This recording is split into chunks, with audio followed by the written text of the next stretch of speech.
are getting some breaking news in the investigation into the disappearance of Nancy Guthrie. Subscribe right now, hit that notification bell, and turn on all notifications. It was not the ransom demand or the specific messages that pivoted this case. It was the destination. It was about where they were sent on the morning investigators marked as a critical turning point in this case. Two distinct communications emerged regarding Nancy Guthrie, yet they were never sent to law enforcement agencies. Those communications bypassed the FBI tip line and were delivered directly to a media outlet instead. That tactical pivot forced authorities to reconsider every theory they had weighed for days. People negotiating for a life do not broadcast, and those hiding do not invite public scrutiny. The focus shifted from what they wanted to why they went public. To understand why that question matters, we must ignore the noise of the headlines and look strictly at the facts. 84-year-old Nancy Guthrie lived alone in a quiet residential pocket of Tucson, Arizona. Her routine was clockwork, predictable, documented, and defined by regular contact with her loved ones. She attended virtual church services and maintained a structured, highly organized home life in Tucson. Nothing in her daily patterns suggested she was at risk until that final evening spent having dinner with her family. She was driven home, entered her residence, and closed the door behind her. That was the final verified sighting. The next morning, a scheduled phone call went unanswered. When family arrived to check on her, they found a scene that defied all expectations. Nothing was broken, yet her phone was still sitting inside the house.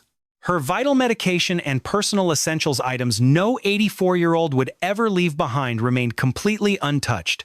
Voluntary departures involve preparation, but Nancy Guthrie left with nothing, suggesting she had absolutely no choice in the matter. Police arrived, shifting the mission from a simple welfare check to a forensic investigation. Sheriff Chris Nanos confirmed early on that this was far more than a standard missing person case. Internal indicators suggested foul play, but only one detail was publicly confirmed. Evidence inside the residence suggested Nancy did not leave voluntarily, making the timing everything. In this case, the timeline is everything. Investigators began reconstructing the entire night. Two timestamps became the forensic anchors, 1:47 and 2:28 a.m. At 1:47 a.m., the doorbell camera stopped. It was no technical glitch.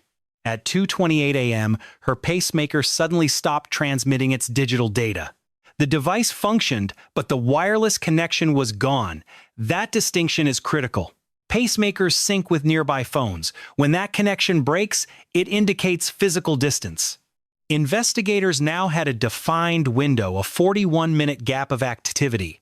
From 1:47 to 2:28, 41 minutes inside that Tucson residence. This was not a panicked smash and grab.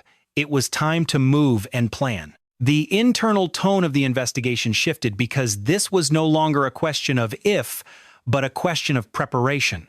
As detectives scrutinized how prepared the suspect was, a new layer of digital evidence began to reveal itself. In 2026, physical evidence is only one part of a complex forensic investigation.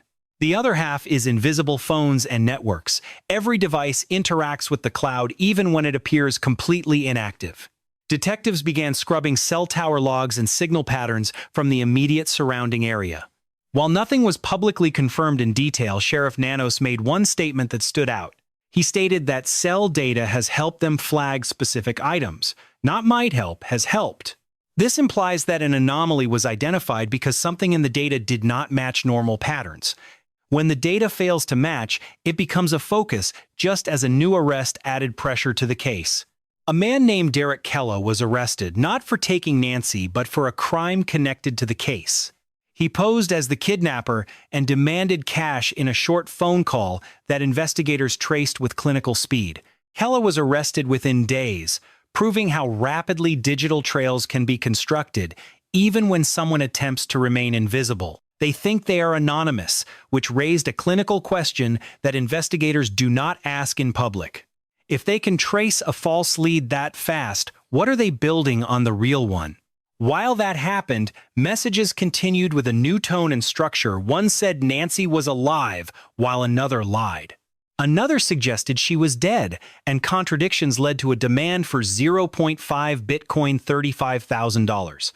This raised issues because previous demands reached millions, then thousands, meaning the pattern refused to stabilize. The pattern shifts, and these changing demands typically indicate one of two things: lack of control or zero authenticity.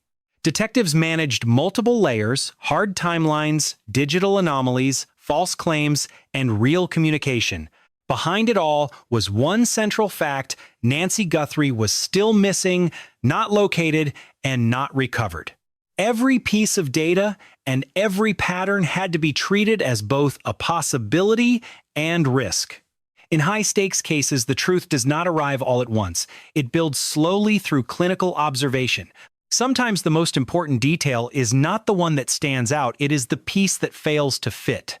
There were already several inconsistencies, and investigators were connecting them, but they kept findings internal for now. What they were building was not a theory, it was a case. Then the second wave of messages surfaced. Investigators no longer saw these as isolated events, but as patterns, regardless of what the text claimed. The first message introduced a possibility, but the second message complicated it, so behavior became the primary focus. When two messages from the same source contradict each other, the content becomes secondary to the structure. Contradictions create direction, and this individual was communicating with the media rather than law enforcement. They made a tactical move by shifting the point of contact, and that specific shift mattered. In verified abductions, communication is predictable, moving from direct contact with family to contact with authorities. This was a controlled exchange, but here, messages were routed through a third-party media outlet. That is not standard because it creates delay, increases exposure, and introduces a massive amount of risk. Unless exposure is the goal, which is what investigators considered, public communication changes the entire strategy. It is no longer just about negotiation, it becomes about influence, and influence operates under different rules. Influence operates differently, and around this time, another detail began circulating through verified reporting. The sender had been contacting that media outlet since February 11th, and that specific date mattered because February 11th did not align with the initial disappearance. It came later, which means the communication did not start at the impact point. This delayed communication changes every forensic interpretation. It suggests three possibilities: either they lacked control from the start, they waited by design, or they are not directly involved at all. Each possibility leads investigators in a completely different direction. None of these can be dismissed early, so law enforcement began working two tracks simultaneously. One track was visible public search efforts, press statements, and alerts, while the other remained entirely unseen. That unseen track involved technical data reconstruction, pattern analysis, and behavior mapping because every single action leaves a structure behind, even if it lacks obvious evidence, and that structure was beginning to form. The ransom demands were inconsistent, and the chosen communication channel was unconventional. Timing did not align with the event, and these are not random irregularities, they are signals.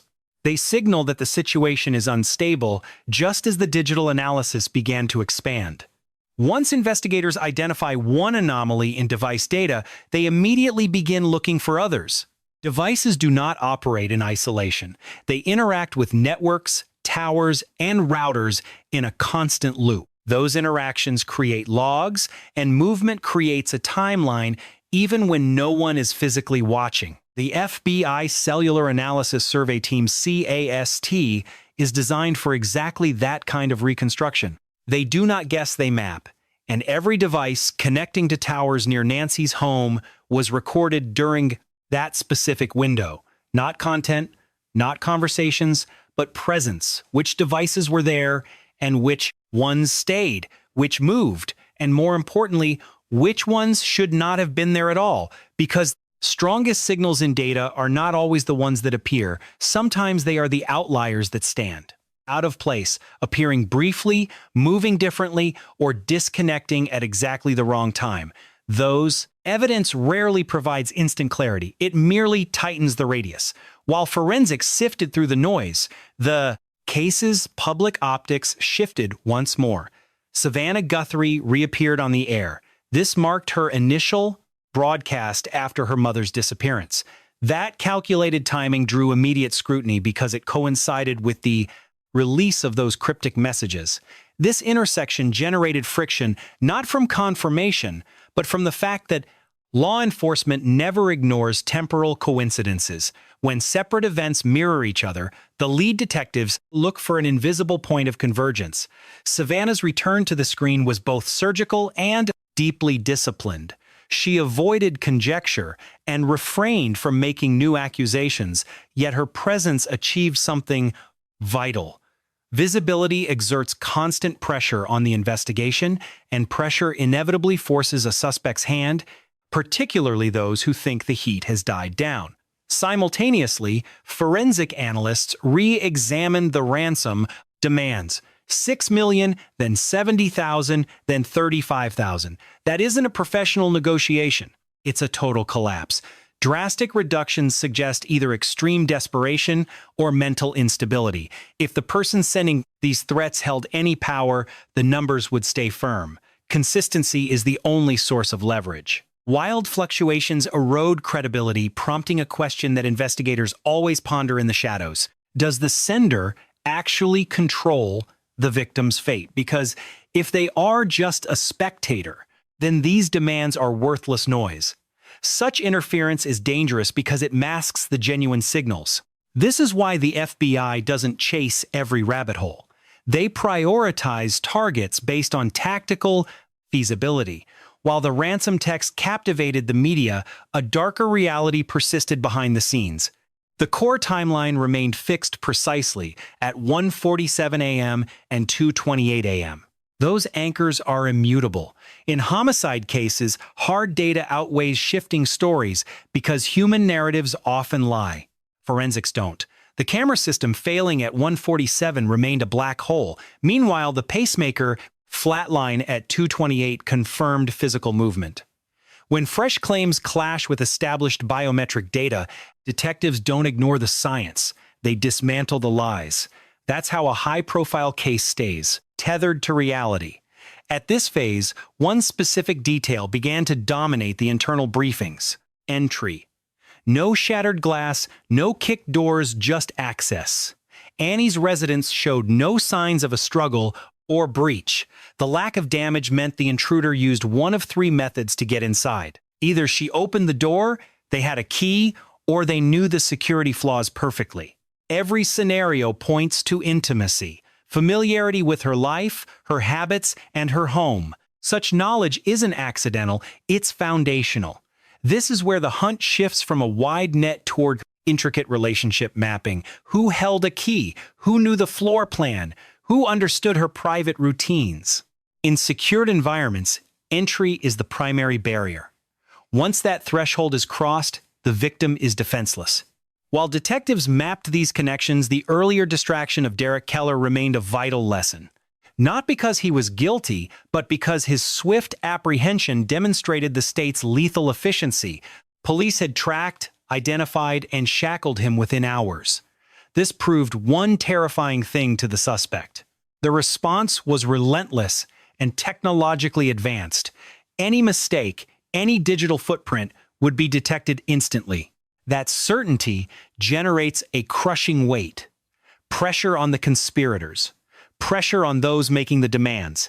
Deep pressure on everyone watching from the perimeter. And that type of psychological stress forces errors. Pressure forces errors. Mistakes accelerate. Movement is forced. Hidden connections are dragged into the light. By now, the police had stopped issuing broad press releases. They were tightening the circle in silence. A broad search looks like confusion. A narrow search looks like total silence. But that silence is deceptive. It isn't a lack of progress, it is total forensic focus. And that focus was intensifying. The texts, the biometrics, the timeline, and the entry method, everything was finally bleeding into a single path.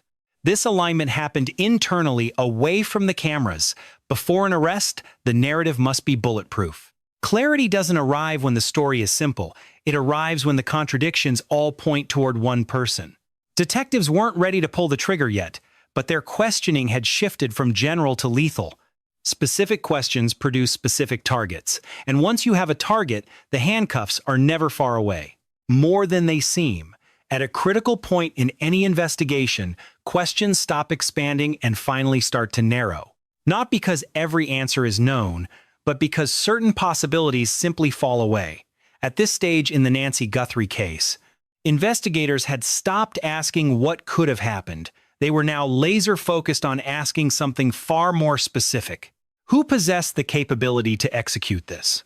Capability is never general. It is defined by access and specific tactical proximity, defined by knowledge and precise timing. When those three factors overlap, the suspect pool shrinks to a microscopic level. This process is internal and quiet. It happens through cold elimination, forensic comparison, and a rigid investigative structure. The framework was already solidifying. The timeline remained fixed. 1:47 a.m. to 2:28 a.m., a hard window. That window was static. The environment showed no forced entry or any indicators of a random, disorganized intrusion. The digital forensics layer produced a single, recurring theme: presence. Something was inside that house. Someone was there. They did not arrive by accident. This is where the detective work shifted. Random events do not create such controlled environments. A controlled environment demands preparation. Preparation requires familiarity, and familiarity always points towards specific individuals. Not just any suspects, the right ones. Investigators started a surgical review of what is known as proximity behavior. This meant analyzing more than just who was near the home that night, but specifically who had been there before. In structured criminal events, the critical moment is rarely the first time an offender enters a target environment. It is typically the final entry, and that final entry only succeeds because of the ones that came before it. This is where reconnaissance becomes the primary focus, not as a dramatic concept, but as a practical, tactical reality. Movement patterns and repeated presence are not abstract theories. They are measurable, quantifiable human behaviors. Traces remain even without direct video. Devices remember. Networks remember. The digital ecosystem never truly forgets a signature. Locations remember. The FBI CAS team does not just analyze a single night. They track patterns over time. They scan weeks or months for repetition, deviation, or anything that violates the baseline of that specific area. In this case, investigators detected indicators that a specific presence was in that area well before February 1st. While not publicly confirmed, it was strongly suggested by the methodical way the forensic analysis was progressing. This matters, because if a location is visited repeatedly, it stops being incidental. It becomes an intentional act. It becomes intentional. Simultaneously, another layer of the probe was developing around behavioral science. This involves response behavior. How a person reacts to a crisis often reveals more than the event itself could ever show. Early on, everyone connected to Nancy Guthrie was evaluated through the same lens of routine and personal history. Relationship and communication data are standard metrics. But as the case advanced, investigators looked for something far more nuanced. They searched for deviations from the baseline. What changed, who changed, and how fast did that shift happen? When a significant trauma occurs, people do not remain the same. Even with effort, microscopic behavioral changes always appear. These shifts appear in communication frequency, tone, and physical presence. Sometimes the change is undeniable and obvious. Other times it is nearly invisible, but detectives track it because while consistency is expected, inconsistency is a red flag. Inconsistency screams. At this point, certain individuals already exhibited behavioral patterns that had noticeably shifted. These shifts were not yet enough for an arrest, but they demanded a much higher level of forensic scrutiny. The case was no longer broad, it was narrowing, and narrowing fundamentally changes how evidence is interpreted. A detail that seemed trivial early on becomes critical once context is applied. That is exactly what was happening here. The ransom notes that initially dominated the headlines began to lose priority for the task force. They were not ignored, but they were inconsistent. Inconsistency ruins the reliability of any lead. Monitoring continued, but the notes were no longer the North Star. The investigation was now guided by something else entirely: alignment. That is where timeline, access, and digital patterns converge and point toward a singular, unavoidable direction. That direction was unannounced but solid. Simultaneously, the processing of physical evidence continued in the background. This was not visible to the public. It happened in sterile labs and secured data systems. Quiet, clinical environments. This is where information is verified. DNA analysis remained ongoing. And in many cases, involving mixed samples, the process is complex. Separating multiple contributors from a single source is never straightforward. It requires extreme precision and advanced methodologies. This delay is often misinterpreted by those outside the tape. It reflects the hard limits of current technology. It is not an absence of effort. It is science. Simultaneously, forensic video analysis remained relentless. Analysts combed through thousands of hours of grainy footage. No cinematic shots or high-resolution frames here, just fleeting fragments, brief moments, and vehicles cutting through specific sectors at precise intervals. Every single data point was logged and cross-referenced.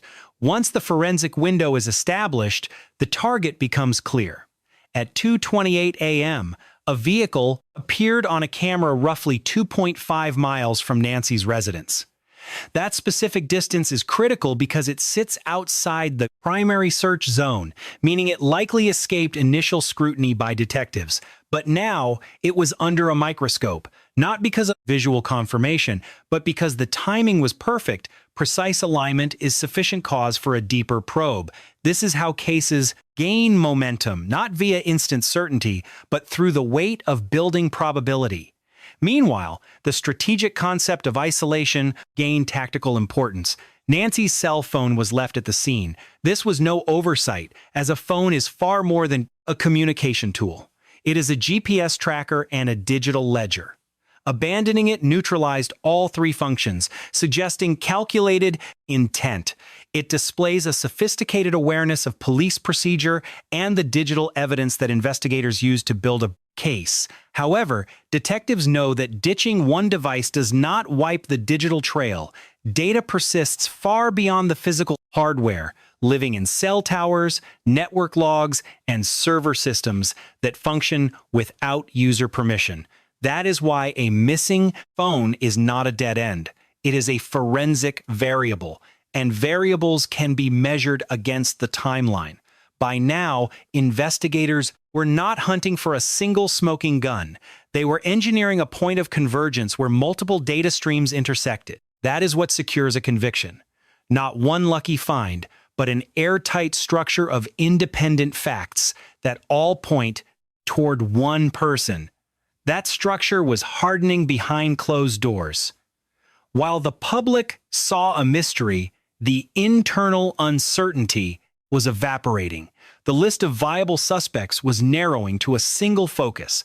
When that happens, the entire investigation shifts gears. It becomes more clinical and more aggressive. At this stage, the mission is no longer to find a path. It is to hammer home the proof. Confirmation takes time, but it changes the nature of the hunt. The investigation is no longer searching in every direction. It is zeroing in on a target. That target remains secret, but the end was closer than ever. Every major investigation reaches a tipping point where the search changes, not because the mystery is over, but because the questions are no longer open-ended. They are narrowing into a trap. In the disappearance of Nancy Guthrie, that transition was gradual. It happened through digital data that did not match, through alibis that failed, and through a silence that proved more incriminating than any confession. By this phase, detectives were no longer chasing shadows. They were following a trajectory. Once that direction is established, the landscape shifts. The core question is no longer what happened. It is now a matter of forensic proof. That distinction is vital because proof requires a rigid, unshakable structure. It requires a web of independent evidence where every strand confirms the other, and that is exactly what was happening. The digital timeline had already provided a surgical foundation. At 1:47 a.m., the security camera went dark. At 2:28 a.m., the victim's pacemaker disconnected. Those two objective facts are immutable. They do not rely on witness memory or subjective interpretation. They are hard data points, and the rest of the case must fit them. Simultaneously, the deep digital sweep continued. Not in the press, but inside the secure systems, mapping cell tower handoffs, signal pings. Forensic teams were extracting signal patterns and device movements from within the network infrastructure. It is a meticulous process designed to find order in the digital noise. The reality of modern forensic work is brutal and absolute. Even when a suspect attempts to leave no trace, the surrounding systems are always watching and recording, not by choice, but by design. Those systems never blink. Investigators began constructing a movement reconstruction model to map every step. This model covered the night of February 1st and the preceding days. If a crime was premeditated, the preparation leaves a permanent signature. Preparation and surveillance always result in repetition. They create a loop of suspicious behavior. Detectives looked for repeated routes and signals in locations that did not fit the suspect's normal daily routine. They scanned for where a device should not have been. Over time, these anomalies began to cluster into a pattern that signaled clear intent. Meanwhile, the video analysis grind continued. Thousands of hours of footage, mostly useless and irrelevant. But this is the nature of the job. You do not search for a cinematic climax. You search for tactical alignment, a car at the right second, a motion that hits a timestamp, a direction that matches the data. One camera identifies the vehicle, a second confirms the vector, and a third locks in the time. Individually, these clips are meaningless. Together, they form a cold, hard path. In this case, that path led away from the home, stretching beyond the local neighborhood and out toward isolated areas where something went very wrong. Visibility drops where surveillance coverage thins and tracking movement becomes nearly impossible, which is never a coincidence. Moving away from monitored zones is a shift toward intentional concealment because hidden movement is never accidental, it is chosen. Simultaneously, detectives focus their scrutiny on the one factor present from the start, the point of physical access. There were no signs of forced entry, meaning the subject did not use violence to break in, they simply entered. This specific detail eliminates the possibility of a random intruder because a disorganized burglary always leaves physical damage. The evidence refocuses the search on familiarity, someone who knew the floor plan and understood the daily routines perfectly. They knew how to gain entry without triggering resistance, and that level of familiarity is identified through hard data. By tracing history and interpersonal patterns, investigators stopped looking for an outside stranger and started profiling known associates. They mapped existing connections to determine who had prior access and who truly understood the layout of that environment. Who walks in without triggering an alarm? Once you map these links, the list of suspects begins narrowing. Access is a privilege held by very few people, and while the circle tightened, laboratory forensic analysis continued. DNA processing is frequently misunderstood by the public because modern television has made people expect instant laboratory results. Degraded samples take time to resolve, especially when multiple biological contributors are mixed together. When the usable genetic material is sparse, the forensic team must choose between two distinct investigative paths. They rely on standard database comparisons or investigative genetic genealogy, which is slower but far more analytically powerful. Genealogy does not need a direct hit. It maps distant relatives and shared markers to build a family network. By filtering that kinship network, a single identity can be isolated. Though the process takes weeks of labor, a positive match changes the entire dynamic because the case moves from a theoretical puzzle to a personal hunt. A name leads to a face, and while that developed, agents simultaneously scrutinized every cent of financial activity. Planned crimes leave financial signatures through specific purchases and transactions. Forensic items do not just appear from nowhere. Materials must be acquired, and those acquisitions create permanent digital records that are impossible to fully erase. Modern systems track consumer behavior automatically, allowing those receipts to be cross-referenced against the established timeline. When location, timing, and financial logs align, the evidentiary structure of the case becomes an unbreakable foundation. The investigation has reached a critical stage of convergence, where various data streams finally begin to intersect. Independent evidence lines from digital footprints to behavioral shifts now point directly toward a single, unified point of interest. With the circle narrowing around the point of access, investigators do not rush, they purposefully slow down. They are not uncertain. They are being precise because once an arrest is made, every single detail must hold. Under courtroom scrutiny, every detail must align perfectly and every piece of evidence must support the total narrative. This is why investigations go silent before major breakthroughs. The work has transitioned from exploratory to purely confirmatory. Absolute confirmation requires extreme patience.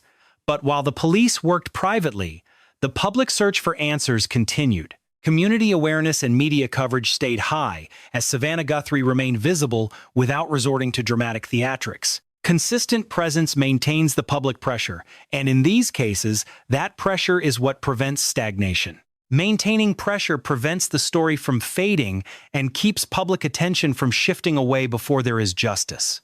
Someone, somewhere, possesses a vital piece of information without even realizing it, perhaps just a small, forgotten memory. A seemingly unimportant moment is often how these cases break open, rather than relying solely on high-tech forensic analysis. A single piece of human intelligence, remembered late or recognized in hindsight, can be the missing piece. Police keep asking for help even when they have a suspect, because a crucial confirmation can come from anywhere. Sometimes a minor detail is what finally completes the evidentiary structure, yet Nancy Guthrie remains missing to this day. That is the harsh reality, and we must state it clearly because every other development leads back to her. Every forensic analysis leads back to the central question: where is she? That answer remains shielded from the public. The context has shifted entirely because investigators are no longer searching blindly or following cold leads. The search has direction and is narrowing, signaling a massive shift toward a final resolution. The gap between what the police know and what they can prove in court is closing slowly but surely. Before we finish, one thing must be said. If you have any information at all, now is the time. Regardless of how small the detail seems, step forward now. Call the FBI at 1-800, call FBI, or submit a tip at tips.fbi.gov. A $1 million bounty is on the table for information solving this case, and your identity stays strictly anonymous. Certainty is not required. You do not need the entire puzzle. Leave the heavy lifting and assembly to the lead investigators. Just hand over that single fragment, because in high-stakes homicides, one small detail is the breaking point. Nancy Guthrie is no mere police file. She was a mother and a grandmother living a strictly routine life in a suburban neighborhood. That night requires total clarity. We do not settle for theories or assumptions. We demand the complete, unvarnished forensic truth. The investigation continues with surgical precision, closing the gap and moving closer to an arrest.